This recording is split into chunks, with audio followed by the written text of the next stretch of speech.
Hello दोस्तों, स्वागत है आपका हमारे YouTube चैनल में। तो आज देखिए मध्यकालीन इतिहास का जो है अगला टॉपिक है और वो है अरबों का सिंध पर आक्रमण। तो पहले तो बताइए, हमें जो है कुछ क्वेश्चन पूछते हैं, फिर आगे चर्चा करते हैं। तो बताइए, यदि क्वेश्चन आ जाए कि प्रथम अरब आक्रमणकारी कौन था तो क्या होगा आंसर? मोहम्मद बिन कासिम, जिसने जो है सफल आक्रमण किया था। यदि आ जाए प्रथम जो है तुर्क आक्रमणकारी कौन था, तो यदि तुर्क आक्रमणकारी पूछा जाए तो आंसर हो जाएगा सुबक्तगीन हो जाएगा। और यदि आ जाए प्रथम मुस्लिम आक्रमणकारी कौन था तो भी हो जाएंगे मोहम्मद बिन कासिम। तो प्रथम मुस्लिम आक्रमणकारी थे या प्रथम अरब आक्रमणकारी भी थे। और जब आ जाए तुर्क आक्रमणकारी कौन था पहला, तो आंसर किसका नाम हो जाएगा? सुबक्तगीन का। और सुबक्तगीन ना हो तो फिर आंसर हो जाएंगे उनके बेटे महमूद गजनवी। ठीक है, क्योंकि सुबक्तगीन के बेटे कौन थे? महमूद गजनवी। तो वो लोग क्या थे? तुर्क थे। ठीक है, ये ध्यान रखिए आप लोग। तो देखिए, अरबों का सिंध पर आक्रमण की जो है विषय में चर्चा कर लेते हैं। तो पहला पॉइंट तो लिखिए, अरब का अर्थ क्या होता है। ठीक है, तो देखिए अरब का अर्थ है ललित कथन। अरब का अर्थ है ललित कथन। ठीक है, तो अरब का अर्थ होता है ललित कथन। ठीक है, आज अरब यात्रियों की भाषा क्या थी? अरब यात्रियों की भाषा, अरब यात्रियों की भाषा तो वो थी प्रसाद गुण संपन्न। ठीक है, तो लिख लो प्रसाद गुण युक्त। प्रसाद गुण युक्त, इसको कहते हैं सरल भाषा थी बिल्कुल, है सरल भाषा। पूछा जाए अरब यात्रियों का मुख्य व्यवसाय क्या था, तो व्यवसाय, अरब यात्रियों का व्यवसाय यदि बात की जाए, व्यवसाय क्या था? व्यापार प्लस पशुपालन था। ठीक है, व्यापार प्लस पशुपालन, ये इनका प्रमुख व्यवसाय था। ठीक है, ऐसे ही अफ्रीका जो देश है, तो लिख लीजिए अफ्रीका को श्याम देश कहते थे उस समय। श्याम देश के नाम से जाना जाता था अफ्रीका। ठीक है, श्याम देश के नाम से जाना जाता। तो देखिए अरबों का आक्रमण, क्या ये 712 ईस्वी में जो मोहम्मद बिन कासिम का आक्रमण था, क्या ये पहला आक्रमण था? नहीं, ऐसा नहीं है। अरबों का व्यापार भारत में पहले से भी होता था। और अरब जो है व्यापार करते थे कहां से? केरल के मालाबार तट से। ठीक है, लेकिन राजनीतिक दृष्टि से जो है अरबों का आक्रमण हो रहा है। और अरबों का जो पहला असफल आक्रमण हुआ था वो हुए थे जो है पहला महाराष्ट्र में। और महाराष्ट्र में थाना, आप लोगों ने एक स्थान पढ़ा होगा, तो 632 ईस्वी में थाने में आक्रमण हुआ था। ठीक है, लेकिन वो आक्रमण क्या था? असफल हुआ था। फिर 634 ईस्वी में हुआ, 636 ईस्वी में, तो 3 आक्रमण हुए, लेकिन वो आक्रमण कैसे रहे? असफल रहे। ठीक है, और उन आक्रमणों को जो आक्रमण हुए थे उस समय जो है चालुक्य शासक थे बादामी के पुलकेशिन द्वितीय, उन्होंने जो है उनको जो है क्या कर दिया था? विफल कर दिया था, यानी सफल होने नहीं दिया था। फिर इसके बाद जो है उस समय जो आपके जो खलीफा थे उनका नाम था याजिद। क्या नाम था? याजिद। और इराक के सूबेदार थे अल हज्जाज। तो उन्होंने भी जो है भारत पर जो है आक्रमण कर रहे हैं। तो 3 बार आक्रमण हुए, जिसमें कि 2 आक्रमण तो असफल रहते हैं, लेकिन जो है मोहम्मद बिन कासिम के नेतृत्व में जो आक्रमण हुआ वो कैसा आक्रमण रहा? सफल आक्रमण रहा, जो 712 ईस्वी में होगा। तो देखिए आक्रमण क्यों हो रहा है, तो आप लोगों ने पढ़ा होगा, यदि प्राचीन इतिहास में वर्धन वंश पढ़ा था, और वर्धन वंश के शासक हुए थे हर्षवर्धन। का नाम सुना? तो हर्षवर्धन की जैसे ही मृत्यु हुई तो भारत की जो राजनीतिक एकता थी वो विखंडित हो गई। यानी जो राज था, बड़ा साम्राज्य था, वो छोटे छोटे खंडों में विभक्त हो गया। और इसी का लाभ उठाया अरब आक्रमणकारियों ने। ठीक है, तो इस तरह ये आक्रमण हो रहा है। और उस समय जो ये सिंध पर आक्रमण हो रहा है, तो सिंध में ध्यान रखिएगा, पहले यहाँ पे जो है एक राय वंश का शासन था। कैसा था? राय वंश का शासन था और शासक हुआ करते थे राय साहसी, यानी उस वंश के शासक कौन थे? राय साहसी। और इसी की हत्या कर दी थी चाच। किसने कर दी थी? चाच ने हत्या कर दी थी और एक जो है ब्राह्मण वंश की स्थापना की। तो चाच कौन थे? ब्राह्मण थे और उन्हीं के दो बेटे थे, दाहर्ष और दाहिर। ठीक है, तो दो बेटे थे। तो चाच की मृत्यु के बाद जो है शासक कौन बनता है? दाहिर बनते हैं। ठीक है, और दाहिर ने जो है सिंध के शासक बने और उन्होंने या उनका विवाह किसके साथ हुआ था, इनकी हम चर्चा करते हैं। तो क्रम से चलते हैं, आगे बढ़ते जाते हैं और लिखते भी चलिए आप लोग। तो देखिए लिखिए, हर्ष की मृत्यु के बाद, अगला पॉइंट लिखिए, हर्ष की मृत्यु के बाद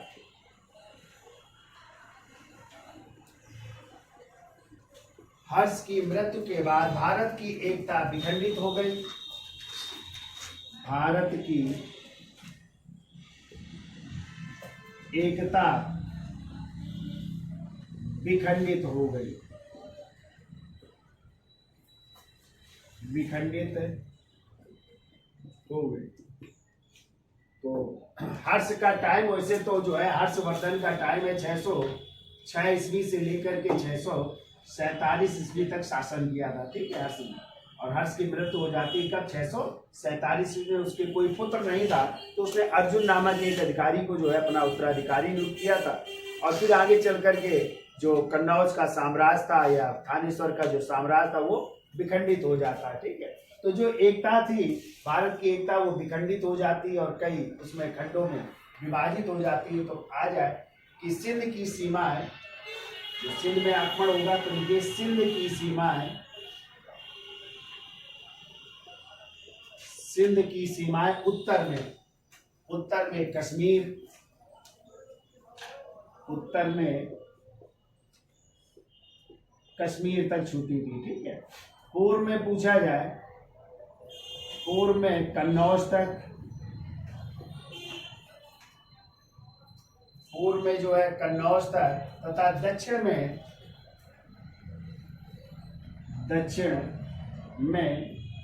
द्वार समुद्र तक इसकी सीमाएं लगती थी। किस प्रांत की? सिंध की जो है सीमाएं। तो उत्तर में कश्मीर, पूर्व में कन्नौज और दक्षिण में द्वार समुद्र तक फैली थी या लगती थी। अब देखिए 7वीं शताब्दी में सिंध में राय वंश स्थापित हो रहा है और इसी राय वंश के शासक बन रहे हैं राय साहसी।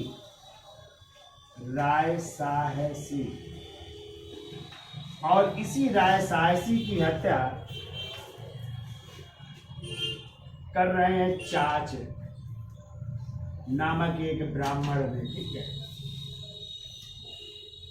चाच नामक एक ब्राह्मण ने हत्या कर दी और इस तरह राय वंश समाप्त हो जाता है और सिंध में जो है ब्राह्मण वंश का उदय हो रहा है। तो चाच ब्राह्मण थे और इन्हीं चाच के जो है दो पुत्र हैं। ठीक है, एक पुत्र है दाहर्षि और दूसरा पुत्र है जिसका नाम है दाहिर। तो सिंध का अगला राजा कौन बन रहा है? दाहिर, जिसकी हमें चर्चा करनी है। ठीक है, तो इतना लिख लीजिए पहले तो सिंध की सीमा उत्तर में कश्मीर, पूर्व में कन्नौज, दक्षिण में द्वार समुद्र। और 7वीं शताब्दी में सिंध के शासक थे राय वंश के शासक, जिनका नाम था राय साहसी। और इन्हीं की हत्या किसने कर दी? चाच नामक ब्राह्मण ने हत्या कर दी और यहाँ पे सिंध में ब्राह्मण वंश स्थापित होता है। चाच के कितने पुत्र हैं? दो पुत्र हैं, एक का नाम है दाहर्षि और एक का नाम है दाहिर। ठीक है, अब हम सिंध के शासक किसकी चर्चा कर लेते हैं? दाहिर की चर्चा कर लेते हैं। ठीक है, तो कितना लिख लिया आप लोगों ने?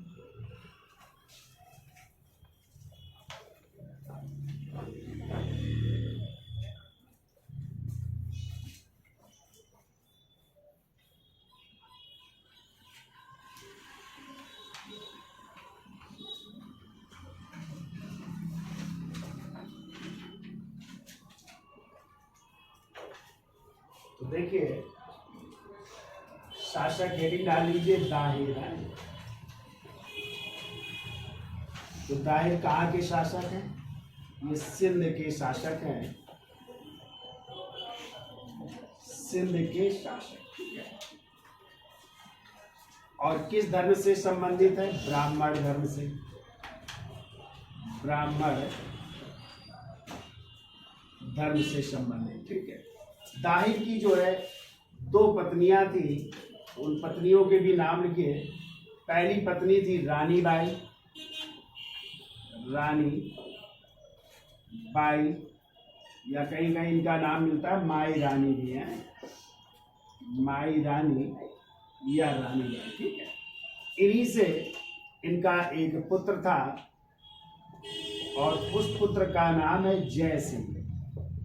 ठीक है, जय सिंह पुत्र थे, और ये जय सिंह जो है इनको जो है गवर्नर बनाया गया था। ये जहाँ के साम्राज्य इनको दिया गया था वो था ब्राह्मणावाद, ब्राह्मणावाद में जो है शासन कर रहा था ये बेटा। ठीक है, दूसरी पत्नी की यदि बात की जाए तो दूसरी पत्नी है जिनका नाम है लाडी। दूसरी पत्नी दाहिर की है लाडी, और इन लाडी से इनकी 2 बेटियां हैं। एक बेटी है सूर्य देवी और दूसरी है परमाल देवी। तो ये 2 बेटियां हैं, किससे? लाडी से उत्पन्न है, तो सूर्य देवी और परमाल देवी। ठीक है, तो ये तो कहानी है इनकी दाहिर की। और दाहिर कहाँ के शासक है? सिंध के शासक है। ठीक है,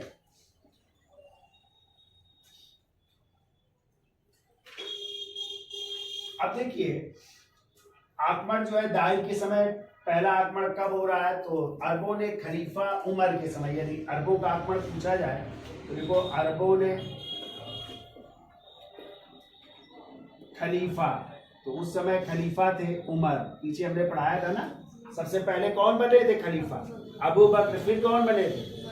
उमर, फिर उस्मान, और फिर बने थे हजरत अली। ठीक है, कल हमने चर्चा की थी कल की वीडियो में। तो अरबों ने खलीफा किसके समय? उमर के समय है, उमर के समय। कब? 632 ईस्वी में। 632 ईस्वी में थाना महाराष्ट्र में, थाना महाराष्ट्र में असफल आक्रमण हुआ है। महाराष्ट्र में असफल आक्रमण, ये आक्रमण सफल नहीं हुआ था, असफल आक्रमण हुआ था। ठीक है, और इस आक्रमण को विफल किया था चालुक्य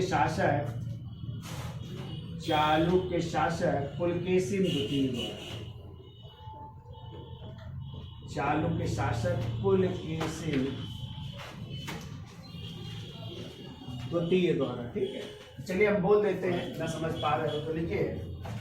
देखिए अरबों ने खलीफा उमर के समय, अरबों ने खलीफा उमर के समय 636 ईस्वी कर लेना है, 636 ईस्वी में, 636 ईस्वी में बंबई के निकट थाने में या महाराष्ट्र के थाने में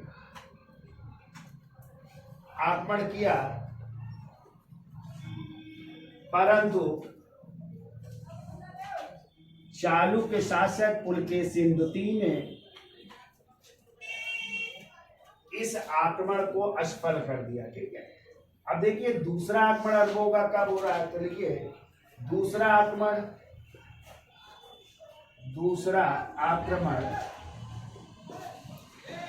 662 ईस्वी में अल हैरिस के नेतृत्व में, 662 ईस्वी में अल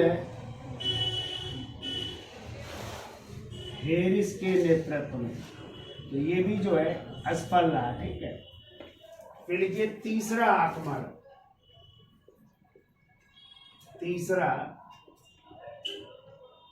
आक्रमण हो रहा है 664 ईस्वी में, और ये आक्रमण किया है अल मुहल्लब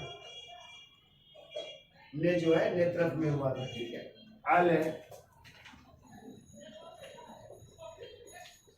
मुहल्लब के नेतृत्व में, और ये भी आक्रमण जो है असफल रहता, ठीक है। तो ये 3 आक्रमण रहे और ये तीनों आक्रमण क्या हो गए, असफल रहे। फिर इसके बाद देखिए 8वीं शताब्दी में, 8वीं शताब्दी में या 8वीं शताब्दी के प्रथम दशक में कर लो, 8वीं शताब्दी के प्रथम दशक में, 8वीं शताब्दी के प्रथम दशक में इब्न अल हरी बाहिस्त, इब्न अल हरी बाहिस्त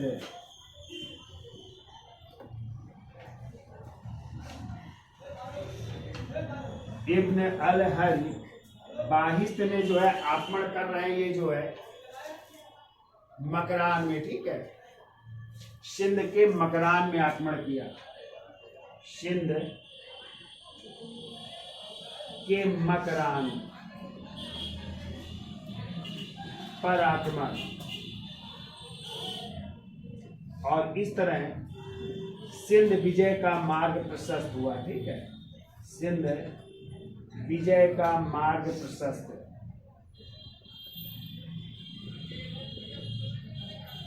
इनके आक्रमण से जो है सिंध विजय का मार्ग प्रशस्त हो रहा है, ठीक है। अब देखिए अरबों के आक्रमणों की जानकारी हमें किन किताबों से मिलती है, तो जानकारी के स्रोत लिख लो, जानकारी के स्रोत। पहली किताब लिखिए चचनामा, और इसके लेखक अज्ञात है, ठीक है। अज्ञात लेखक द्वारा लिखी गई है।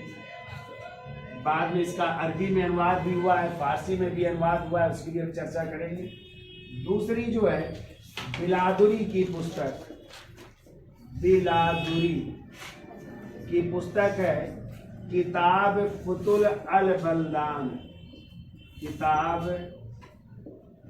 फुतुल अल बल्दान।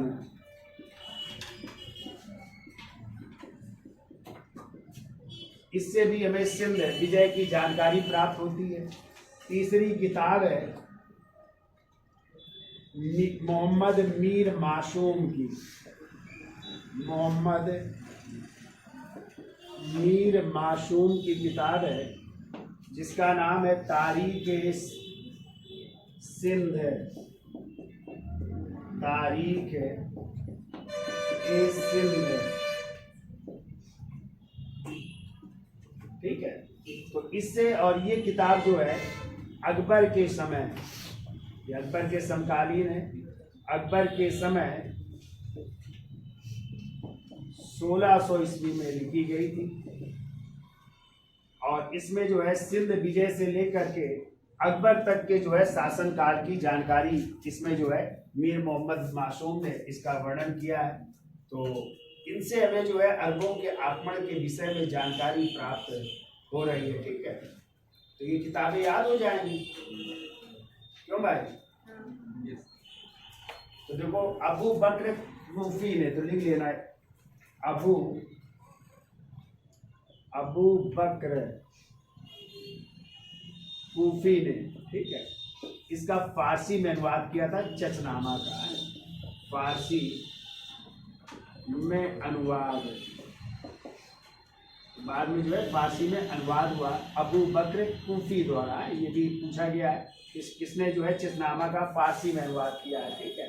फारसी में अनुवाद किया गया है, और ये अनुवाद किया गया था नसीरुद्दीन कुबाचा के समय है, लिखना हो तो लिख लेना। तो उस समय जो है नसीरुद्दीन कुबाचा के समय जो है इन्होंने इसका अनुवाद किया था फारसी भाषा, ठीक है। अब देखिए सिंध आक्रमण के क्या उद्देश्य थे, क्यों ये आक्रमण हुआ सिंध पर, उसकी भी चर्चा कर लेते हैं। तो इसको लिख लीजिए पहले, पॉज कर दिए, सेव ना करना। तो देखिए अरबों के सिंध पे आक्रमण के क्या उद्देश्य थे, तो हेडिंग डाल दीजिए आक्रमण के उद्देश्य। आक्रमण के उद्देश्य क्या थे? तो अरबों का सिंध पर आक्रमण का जो मुख्य उद्देश्य था साम्राज्य विस्तार। देखिए मुख्य उद्देश्य साम्राज्य विस्तार, साम्राज्य विस्तार करना। दूसरा उद्देश्य था धन की लालसा, धन की प्राप्ति, धन की लालसा। ठीक है, तो ये तो मुख्य उद्देश्य थे। लेकिन यदि पूछा जाए तात्कालिक कारण क्या था आक्रमण का, तो लिख लो तात्कालिक कारण। तात्कालिक कारण, तो तात्कालिक कारण था चूंकि अरबों का व्यापार होता था और कहते हैं अरबों के 8 जहाज जो है श्रीलंका से, ठीक है, आ रहे थे। तो उनको जो है सिंध का एक बंदरगाह था, देवल बंदरगाह। कौन सा बंदरगाह? हाँ, तो वहां पे जो है उनके जहाजों को लूट लिया गया था। ठीक है, और इसका आरोप लगाया अरबों ने किस पर? दाहिर पर, कि आपके ही लोगों द्वारा जो है ये जहाजों को लूटा गया। लेकिन दाहिर ने या तो इनकार कर दिया कि हमारे लोगों ने नहीं लूटा है, और इसको हर्जाना की भी बात की कि हर्जाना भी दीजिए आप ही, तो उसने हर्जाना देने से भी मना कर दिया। तो ये तात्कालिक कारण था अरबों का सिंध पर आक्रमण का। तो लिखिए तात्कालिक कारण में लिखिए श्रीलंका से आने वाले, श्रीलंका से आने वाले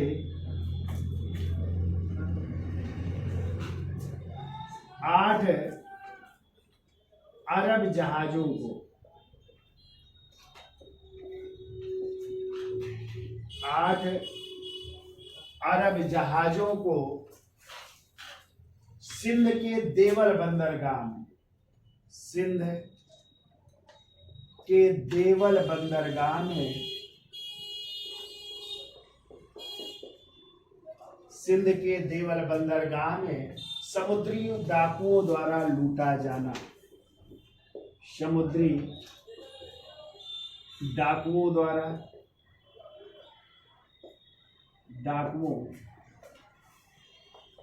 द्वारा लूटा जाना। ठीक है, तो कभी आ जाए तात्कालिक कारण तो याद रहेगा, यानी श्रीलंका से आने वाले जो 8 अरब जहाज थे उनको कहां पे लूटा गया? सिंध के देवल बंदरगाह में। किसके द्वारा? समुद्री डाकुओं द्वारा, जिनमें कि वो जनजातियां थी जो लूटने का कार्य करती। और इसका आरोप किस पर अरब वालों ने लगाया? कि दाहिर ये सब कर रहा है। ठीक है, तो दाहिर ने जो है इनकार कर दिया और जो लूटा गया था माल उसको भी हर्जाना देने से भी मना कर दिया। इस कारण जो है अरबों ने जो है सिंध पर आक्रमण किया। ठीक है, तो लिखिए अगला पॉइंट, दाहिर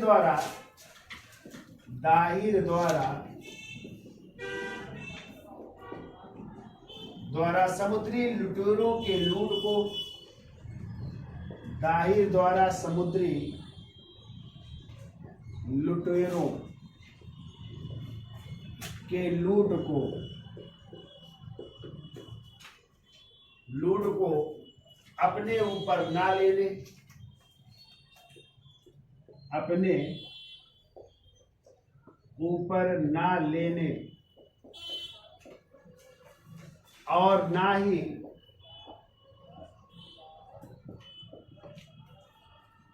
ही हर्जाना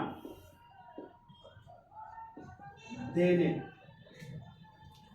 अपने ऊपर ना लेने ना ही हर्जाना देने से इनकार करने पर, हर्जाना देने से इनकार करने पर इराक के सूबेदार, और उस समय इराक के सूबेदार थे जिनका नाम था अल हज्जाज। इराक के सूबेदार अल हज्जाज, इराक के सूबेदार अल हज्जाज ने एक एक करके 3 सेना नायकों को, 3 सेना नायकों को सिंध पर आक्रमण के लिए भेजा। सिंध पर आक्रमण के लिए भेजा। सिंध पर आक्रमण के लिए भेजा। तो 3 सेना नायक आ रहे हैं, और वो 3 सेना नायक कौन कौन है? तो पहला लिखिए 711 ईस्वी में, 711 ईस्वी में पहला आक्रमण, पहला आक्रमण उबैदुल्ला खां के नेतृत्व में, उबैदुल्ला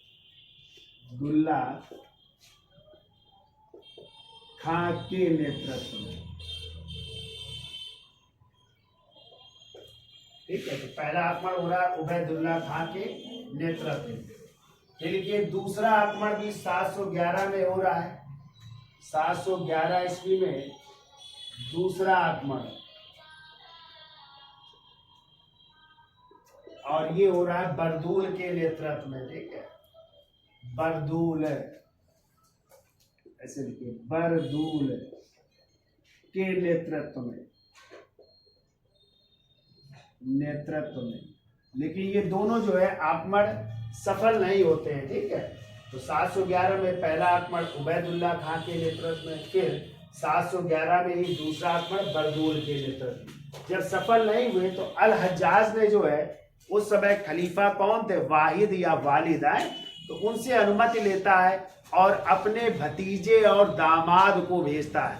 तो जो मोहम्मद बिन कासिम था वो किसका दामाद था? इन्हीं इराक के सूबेदार अल हज्जाज का दामाद भी था और भतीजा भी था। ठीक है, तो उसको भेजता है। 6000 सीरियाई घुड़सवार सेना, इतने ही ऊँटों की सेना द्वारा तब वो आक्रमण करेगा। तो कहाँ कहाँ करेगा उसकी चर्चा कर लेते हैं। तो देखिए अगला पॉइंट लिखिए, देखो इराक के सूबेदार अल हज्जाज ने, इराक के सूबेदार अल हज्जाज ने, अल हज्जाज ने खलीफा, तो उस समय जो खलीफा थे इस्लाम धर्म के, तो खलीफा लिखिए वालिद या याजिद, कई नाम मिलते हैं इनके, वालिद या याजिद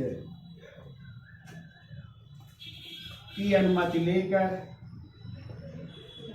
याजिद की अनुमति लेकर अपने भतीजे एवं दामाद, कोई भतीजा भी है, भतीजे प्लस दामाद, जिसका नाम है मोहम्मद बिन कासिम, जो 17 वर्षीय, ठीक है, 17 वर्षीय मोहम्मद बिन कासिम को, मोहम्मद बिन कासिम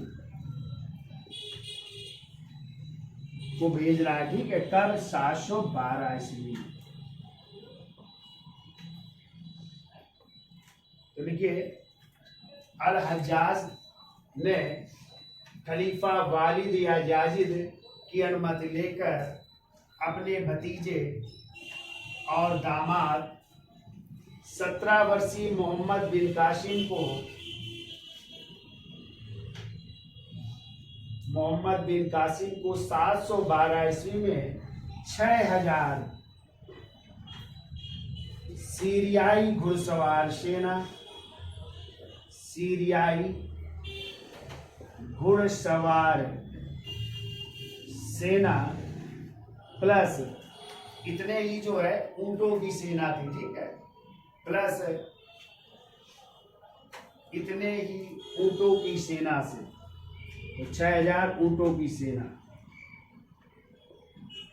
6000 ऊंटों की सेना लेकर मकरान मार्ग से, मकरान मार्ग से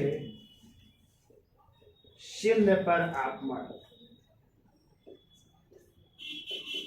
मकरान मार्ग से सिंध पर आक्रमण कर रहा है। ठीक है, तो देखो 6000 घुड़सवार सेना और 6000 ऊंटों की सेना लेकर, तो देखिए मोहम्मद बिन कासिम के बारे में जान लीजिए। मोहम्मद बिन कासिम का जन्म हुआ था 31 दिसंबर 695 ईस्वी में। स्थान पूछा जाए तो ताइफ सऊदी अरब में हुआ था। पिता का नाम था कासिम बिन युतुब नाम था। ठीक है, और कहते हैं इनकी मृत्यु पिता की जल्द ही, जब ये छोटे थे तभी मृत्यु हो गई।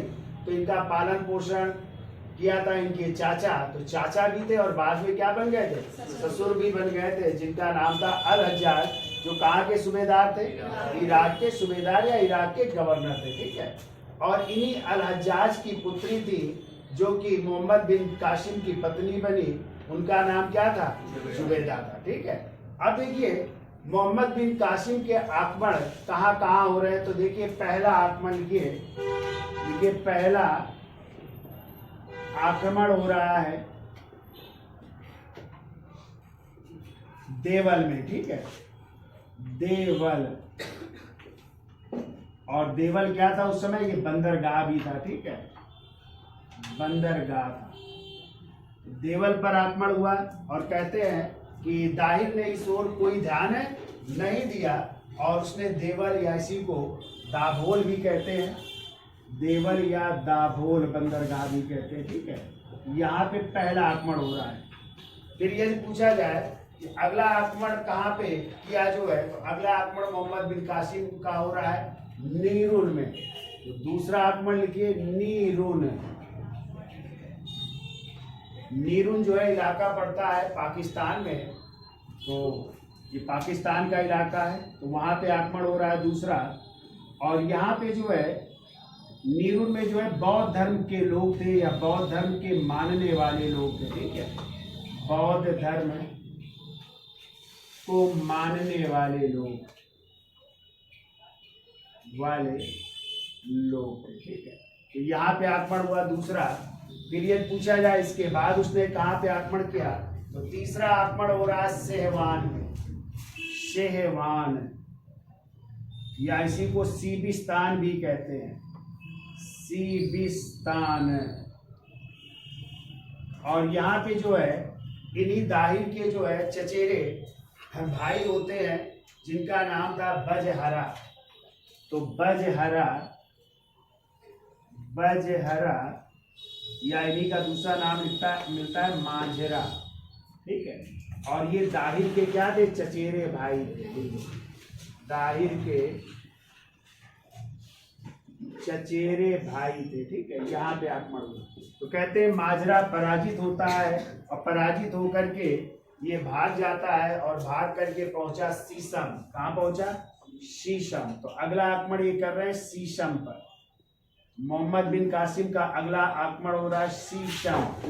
क्रम याद रखिएगा। ठीक है, और शीशम पर जो है जाटों का शासन था, जाटों का शासन था। ठीक है, जाटों पर आक्रमण किया और जो बजहारा यहाँ छिप गया था, तो यहीं पर जो है बजहारा मारा जाता है। ठीक है, युद्ध में बजहरा मारा गया। यहीं पे छिपा हुआ था ये चचेरा भाई बजहरा, ये यहाँ पे मारा जाता। तो चौथा आक्रमण कहाँ पे हो रहा है, शीशम। और शीशम में किसका शासन था, जाटों का शासन। और बजहरा जो किसका, दाहिर का चचेरा भाई था, वो यहाँ पे छिपा हुआ था, तो ये पराजित हुआ और मारा गया। ठीक है, अब देखिए मोहम्मद बिन कासिम का जो मेन आक्रमण हो रहा है, जो दाहिर के साथ हो रहा है, वो हो रहा है 20 जून 712 ईस्वी को। कब हो रहा है, तो देखिए अगला आक्रमण है 20 जून 712 ईस्वी को। और इसी युद्ध को कई नामों से जानते। देखो, इसे राजौर का युद्ध भी कहते हैं, राजौर का युद्ध। इसे रावर का भी युद्ध कहते हैं, रावर का युद्ध भी कहते हैं। और इसे शावर का भी युद्ध कहते हैं, शावर का युद्ध कहते हैं। ठीक है, अब देखिए इस युद्ध में जो मोहम्मद बिन कासिम थे, मोहम्मद बिन कासिम और जो सिंध के शासक हैं दाहिर के बीच ये युद्ध हो रहा है, ठीक है। और इसी युद्ध में जो है दाहिर जो है युद्ध के मैदान में मारा जाता है, युद्ध में मारा गया, ठीक है। तो युद्ध में दाहिर मारा जाता है। तो दाहिर की हमने बताया था पत्नी थी, और दाहिर की एक पत्नी थी जिनका नाम था रानी बाई, इसे पढ़ाया था ना, रानी बाई या माई रानी, ठीक है। तो कहते हैं वो युद्ध का संचालन करती है, लेकिन जब अपने को भी हारता हुआ देखती है तो इन्होंने जो है कौन सा जौहर व्रत का पालन किया, जौहर व्रत का पालन किया। तो जौहर व्रत जानते हैं आप लोग, यानी अपने को जो है क्या कर देना, मार देना, ठीक है। तो भारतीय इतिहास में ध्यान रखिएगा, यदि कभी आ जाए कि जौहर व्रत का पालन करने का इतिहास कहाँ से मिलता है, तो वो वो दाहिर की पत्नी है, कौन, रानी बाई, जिन्होंने किस व्रत का, जौहर व्रत का पालन किया था। ये भारतीय इतिहास में पहला लिखित प्रमाण है, ठीक है। जबकि सती प्रथा आप लोग पीछे एशियन हिस्ट्री में पढ़े होंगे कि सती प्रथा का पहला अभिलेखी प्रमाण 510 ईस्वी का कौन सा अभिलेख, एरण अभिलेख, ठीक है, जिसमें भानुगुप्त के समय गोपराज की जब मृत्यु हो गई तो उनकी पत्नी क्या हो गई थी, सती। फिर आप लोगों को हमने पढ़ाया है कि जो हर्षवर्धन की माँ थी, जब पिताजी की मृत्यु हुई प्रभाकर वर्धन की, तो उनकी माँ भी यशोमती किस नदी के किनारे, सरस्वती नदी के किनारे क्या हो गई थी, सती हो गई थी। तो अभी आया था क्वेश्चन टीजीटी में कि जो है यशोमती किस नदी के किनारे सती हुई थी, तो याद रखिएगा कौन सी नदी, सरस्वती नदी के किनारे जो वहां पे सती हुई थी, ठीक है। लेकिन ये जौहर व्रत का पालन पहला है, ठीक है, जो किसने किया, रानी बाई ने, ठीक है। अब जब ये पराजित हो गए, दाहिर मारे गए, इन्होंने भी आत्महत्या कर ली। अब जो है मोहम्मद बिन कासिम की सेना पहुंच रही है ब्राह्मणाबाद। कहाँ पहुंच रही है, ब्राह्मणाबाद, ठीक है। और ब्राह्मणाबाद का हमने बताया था शासक था, इन्हीं दाहिर का पुत्र कौन था, जय सिंह। कौन थे, जय सिंह यहाँ के शासक थे। लेकिन जय सिंह भी क्या हो गए, पराजित हो गए, और इन्होंने भी इस्लाम धर्म कबूल कर लिया, ठीक है। तो जय सिंह ने कौन सा धर्म अपना लिया, इस्लाम धर्म अपना लिया, ठीक है। अब देखिए मोहम्मद बिन कासिम ने क्या किया, जितने भी 17 वर्ष की ऊपर की आयु के लोग थे, 17 वर्ष की ऊपर की आयु के लोगों को जो है इस्लाम धर्म जबरदस्ती जो है इस्लाम धर्म जो है कबूल करवाया, और जिन लोगों ने नहीं कबूल किया उन सब की क्या कर दी गई, हत्या कर दी गई, ठीक है। सबको मार दिया गया, सबकी हत्या कर दी गई, ठीक है। अब इसके बाद जो है मोहम्मद बिन कासिम ने जो है जो सिंध की राजधानी थी, और सिंध की राजधानी याद रखिएगा अरोर थी, सिंध की राजधानी, सिंध की राजधानी अरोर को भी जीत लिया, ठीक है। तो सिंध की राजधानी अरोर पर भी जो है इसका क्या हो जाता है, अधिकार हो जाता है, ठीक है। अब देखिए कहते हैं ब्राह्मणाबाद पर जब इसने आक्रमण किया तो ब्राह्मणाबाद से जो है दाहिर की पत्नी, कौन थी पत्नी, लाडी, तो दाहिर की पत्नी लाडी प्राप्त हुई। तो इसने लाडी से मोहम्मद बिन कासिम ने क्या कर लिया, विवाह कर लिया, ठीक है। और इन्हीं की 2 बेटियां थी, हमने बताया था 2 बेटियां कौन कौन सी थी, सूर्य देवी और परमाल देवी, ठीक है। इन दोनों बेटियों को भी प्राप्त कर रहा है, और बाद में ये जो है ले जाएगा कहाँ पर, वहीं पे खलीफा के पास। लेकिन खलीफा उस समय बदल चुके होंगे, याजिद की जगह खलीफा हो चुके होंगे उनके भाई सुलेमान, ठीक है। तो आगे कहानी अभी हम चर्चा करेंगे। अब देखिए इसके बाद जो है कहते हैं कि 713 ईस्वी में, तो 713 ईस्वी में